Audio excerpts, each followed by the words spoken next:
وَلَقَدْ يَسَّرْنَا الْقُرْآنَ لِلذِّكْرِ فَهَلْ مِن مُّدَّكِرٍ۔ الحمدللہ رب العالمین والصلاة والسلام علی سید الانبیاء والمرسلین، اما بعد فاعوذ باللہ من الشیطان الرجیم، بسم اللہ الرحمن الرحیم۔ قابل احترام سورہ اعراف کی 182 نمبر آیت مبارکہ سے آج ہمارا آغاز ہے۔ سورہ اعراف اپنے نزول کے اعتبار سے مکی صورت ہے اور 206 آیات مبارکہ اس کے اندر ہیں، تو اپنے تکمیل اور اختتام کی طرف ہمارا یہ سفر الحمدللہ رواں دواں ہے۔ مکی صورتوں کے موضوعات میں عقائد کی اصلاح، عقیدہ توحید، عقیدہ رسالت اور عقیدہ آخرت، یہ بڑے بڑے موضوعات ہیں، اور آج حسن اتفاق یہ ہے کہ ان آیات مبارکہ میں جو آج ہم نے پڑھنی ہے، ان تینوں موضوعات کو بڑی وضاحت کے ساتھ اللہ نے بیان فرمایا۔ عقیدہ توحید، عقیدہ رسالت اور عقیدہ آخرت، یہ تینوں عقائد آج کی ہماری ان آیات مبارکہ کا موضوع ہے۔ دو آیات مبارکہ اس بڑے موضوع کے شروع ہونے سے پہلے وہ ہیں جن کا تعلق تقریباً پچھلی آیات کے ساتھ تھا، کیونکہ اہل مکہ اللہ کے نبی کی دعوت کے باوجود بھی کان دھرنے کے لیے تیار نہیں تھے، تو ان کی ایک غلط فہمی کو دور کیا جا رہا ہے۔ اہل مکہ جو اللہ اور اس کے رسول کے منکر تھے، ان کے ذہن میں یہ بات تھی کہ اگر ہم غلط ہوتے تو پھر ہمارے معاملات زندگی خراب ہو جاتے، ہمیں نقصان ہونا شروع ہو جاتا ہمارے کاروبار میں، یا ہمارے لیے کوئی مسائل پیدا ہو جاتے۔ اس لیے حضور جو کہہ رہے ہیں معاذ اللہ یہ ٹھیک نہیں ہے، کیونکہ اگر ہم غلط ہوتے تو ہمیں کوئی نقصان ہوتا۔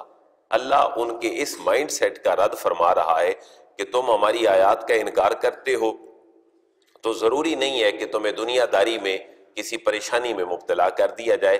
اللہ فرماتا ہے میری قدرت اور میری حکمت بتدریج ہے، گریجولی ہے، وہ آہستہ آہستہ لوگوں کو انجام تک پہنچاتی ہے۔ ایسے نہیں ہوتا کہ تم نے غلط کام کیا، زلزلہ آیا اور تم فوراً تباہ ہو گئے، اس لیے تمہارا یہ ذہن صحیح نہیں ہے، بلکہ بتدریجاً تمہارے ساتھ سلوک وہ ہوگا جو ہر نافرمان کے ساتھ ہوتا ہے۔ بسم اللہ الرحمن الرحیم۔ والذین کذبوا بآیاتنا سنستدرجہم من حیث لا یعلمون۔ میں نے اس کا مفہوم آپ کے سامنے بیان کر دیا۔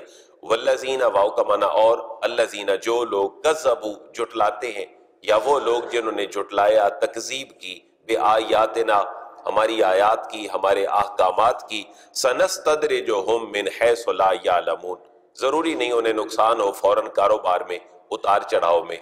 سنستدرجہم، سین کا معنی ان قریب، نستدرجہم ہم ان کو درجہ بدرجہ، نستدرجہم درجہ بدرجہ، گریجولی ان کے اس دھوکے میں مبتلا رہتے ہوئے ہی پستی میں گرا دیں گے، من حیث لا یعلمون، من حیث اس حیثیت سے، لا یعلمون انہیں علم تک بھی نہیں ہوگا۔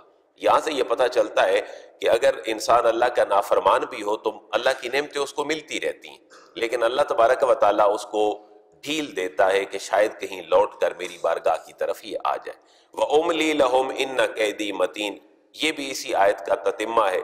وَأُمْلِي، اور میں مہلت دیتا ہوں، لَهُمْ ان کو، إِنَّ كَيْدِي مَتِينٌ، إِنَّ بے شک، قیدی میری خفیہ تدبیر، متین بہت پختہ ہے، میں نے تدبیریں کر رکھی ہیں۔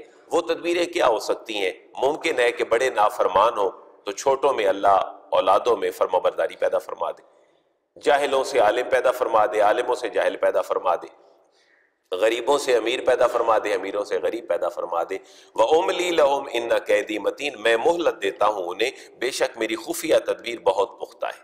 اب ہے وہ موضوع کہ جس موضوع کی طرف توحید، رسالت اور آخرت میں نے 3 الفاظ بولے۔ اولم یتفکروا ما بصاحبہم من جنہ ان هو الا نذیر مبین۔ ایک حضور کے اوپر اعتراض یہ تھا کہ آپ تو معاذ اللہ مجنون ہیں۔ اس اعتراض کے پیچھے بھی ایک پازیٹیو سینس بھی موجود ہے۔ وہ آپ کو مجنون کہتے کیوں تھے؟ کبھی سوچا آپ نے کہ حضور کو اہل مکہ کا مجنون کہنے کی وجہ کیا تھی؟ اس کی ایک وجہ جو مجھے خصوصیت کے ساتھ سمجھ لگی ہے، شاید وہ یہ ہے کہ اللہ تبارک و تعالیٰ کے حبیب اپنے مشن میں اتنے پختہ تھے کہ آپ کا 24 گھنٹے کسی دکان والے کے پاس بھی کھڑے ہیں، سیدنا صدیق اکبر کی میں نے جیسے مثال عرض کی، آپ کی دکان تھی اور ہر بندے کا آپ کے پاس آنا جانا تھا۔ حضور کی تبلیغ سے آپ دائرہ اسلام میں داخل ہوئے تو حضرت ابوبکر صدیق کی تبلیغ پر 5 اور لوگ دار اسلام میں آئے، اور 5 اور چھٹے صدیق اکبر 6 کے 6 کو اللہ کے نبی نے جنت کی بشارت عطا فرمائی۔ تو یہ جو سلسلہ تھا یہ حضور کو حالت جنون کی حد تک تھا کہ لوگ جو ہے وہ اپنے برے انجام سے واپس آ جائیں، ان کی اصلاح ہو جائے۔ تو اہل مکہ نے آپ کو کہنا یہ شروع کیا کہ آپ تو مجنون ہیں، لہٰذا جنون کی حد تک تبلیغ اسلام اور اشاعت اسلام، اللہ کی توحید اور اپنی رسالت لوگوں تک پہنچانے کے لیے حضور کو اتنا لگاؤ تھا اپنے مشن سے کہ انہوں نے آپ کو مجنون کہنا شروع کر دیا۔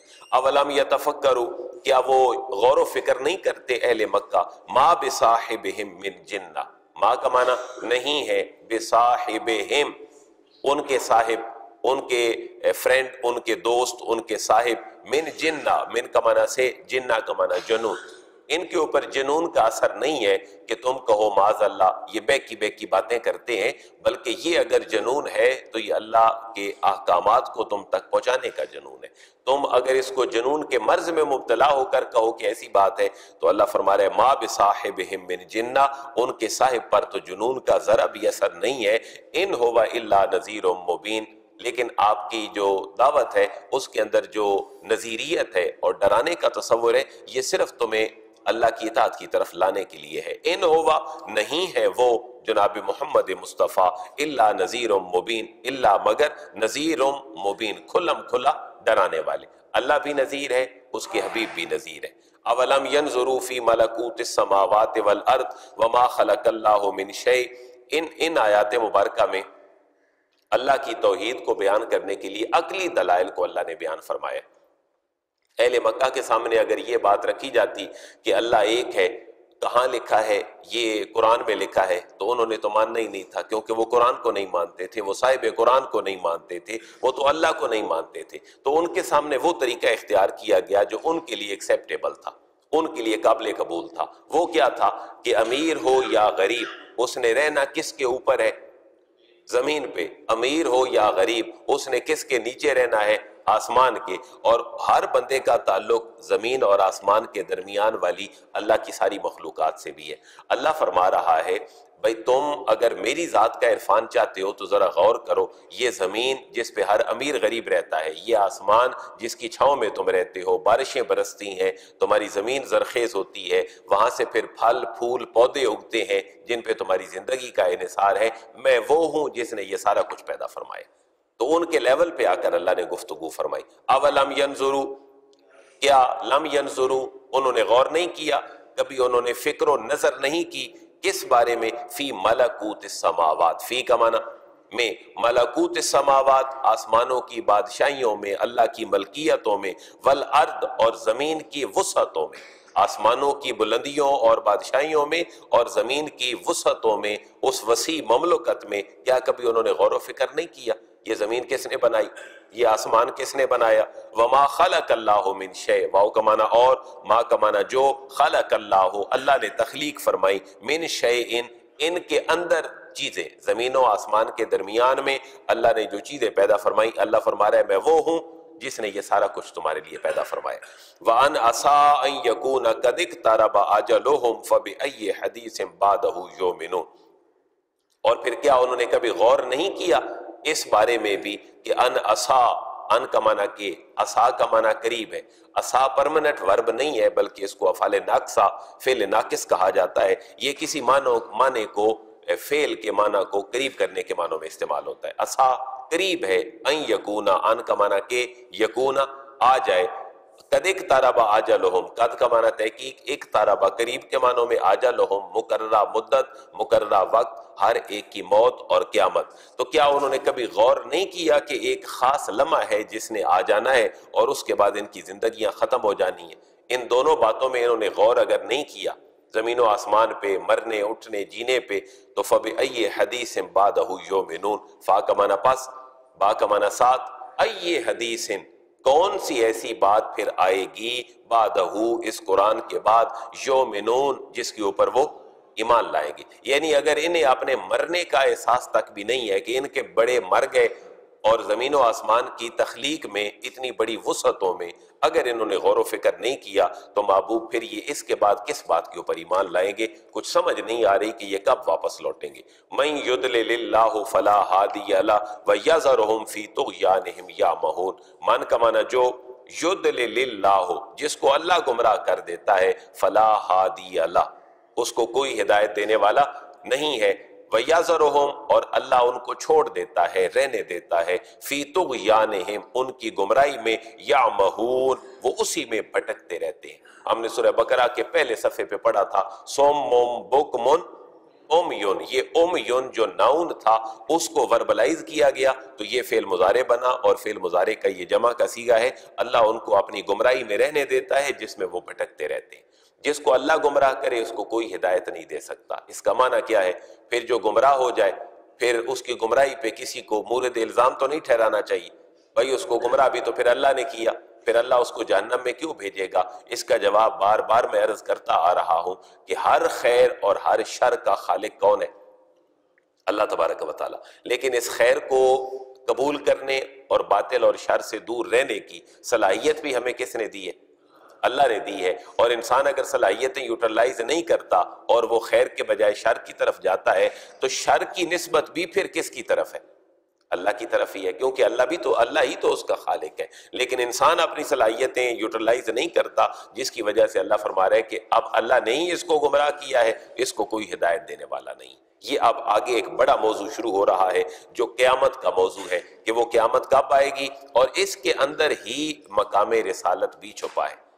اس کو ذرا پہلے غور سے سن لیجئے گا، پھر یہ آیات مبارکہ میں ان کا ترجمہ پڑھوں گا، کیونکہ یہ آیات ان کا جو مفہوم ہے وہ بڑا ڈسپیوٹڈ ہے امت کے درمیان کہ قیامت کب آئے گی، اس کا علم کیا حضور کے پاس ہے یا نہیں، یہ ان آیات کا مرکزی موضوع ہے۔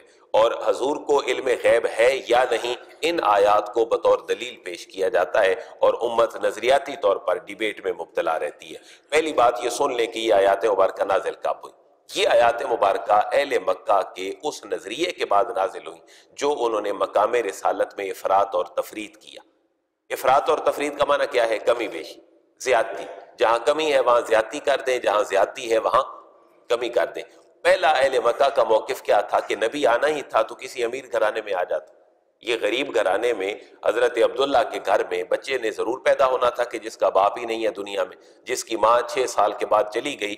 اگر نبی آنا ہی تھا تو طائف کا سردار نبی بن جاتا، اہل مکہ میں سے کوئی بڑا مکے کا سردار نبی بن جاتا۔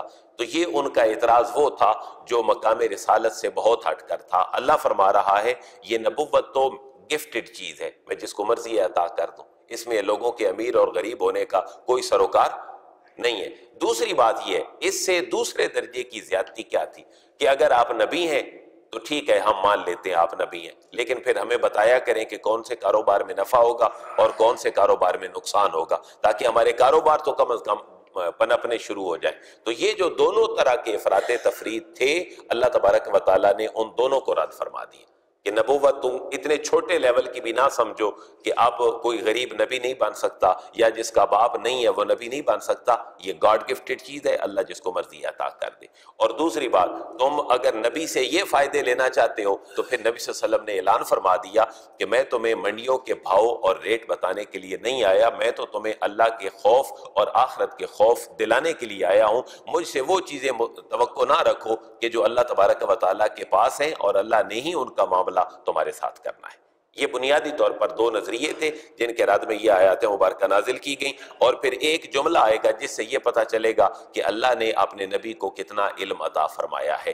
یقیناً ٹیچر کے پاس اسٹوڈنٹ سے کمپیریٹیولی زیادہ علم ہوتا ہے۔ حضور ساری کائنات کے معلم تھے اور معلم کے پاس سب سے زیادہ علم ہوتا ہے، لیکن اس معلم سے اوپر پھر ایک اور ہے جو خالق کائنات ہے۔ حضور کا علم اللہ کے علم کے مقابلے میں لمیٹڈ ہے، محدود ہے، لیکن امت کے علم کے مقابلے میں حضور کا علم ان لمیٹڈ ہے، اور امت کا علم پھر حضور کے علم کے مقابلے میں لمیٹڈ ہے۔ ہم کبھی بھی یہ کمپیریزن نہیں کر سکتے کہ امت کا علم اللہ کے علم کے مقابلے میں کیسے ہے یا حضور کے علم کے مقابلے میں کیسے۔ یہ ترجمہ دیکھیے گا، کہیں کوئی نقطہ آیا تو اس کو میں مزید وضاحت کر دوں گا۔ یسألونک عن الساعہ، یسألونک، وہ آپ سے محبوب پوچھتے ہیں، دریافت کرتے ہیں، سوال کرتے ہیں،